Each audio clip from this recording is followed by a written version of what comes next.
Hello বন্ধুরা, তোমরা সবাই কেমন আছো? তো আজ আমরা তিন বন্ধু মিলে বেরিয়ে পড়ে গেছিলাম এমন একজন শিল্পীর কাছে যার হাতের কাজ সত্যিই চোখে পড়ার মতো। এখানে এসে প্রথমে আমার নজর কেড়েছে সুন্দর সুন্দর ঠাকুরের মূর্তিগুলো। প্রত্যেকটা মূর্তির মধ্যে এত সুন্দর একটা ডিটেইলিং, এত নিখুঁত কাজ যে দেখলেই বোঝা যায় এর পেছনে কতটা সময় আর পরিশ্রম রয়েছে। সবচেয়ে বেশি ভালো লেগেছে সব ঠাকুরগুলো হাতে ফিনিশিং, মুখের গঠন থেকে শুরু করে পোশাক ডিটেইলিং, প্রতিটি ছোট কাজ খুব যত্ন নিয়ে করা হয়েছে। একটা দাদার কাছে রিভিউ নিয়েছিলাম, রিভিউটা তোমরা শুধু শোনো।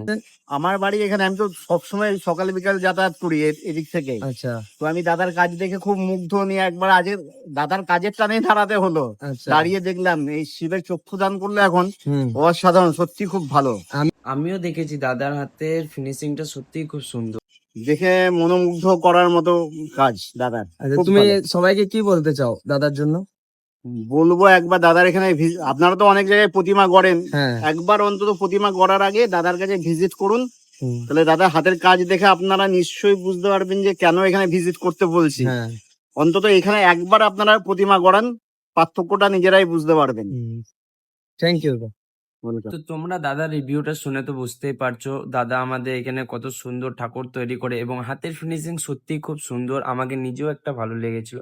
তো এই ভিডিওটা যদি তোমাদেরকে ভালো লেগে থাকে অবশ্যই লাইক কমেন্ট শেয়ার করবেন আর পেজটাকে ফলো করে নেবেন। আপনারাও একবার দাদার কাছে ভিজিট করে দেখতে পারেন, কন্ট্যাক্ট নাম্বার আমি দিয়ে দিচ্ছি।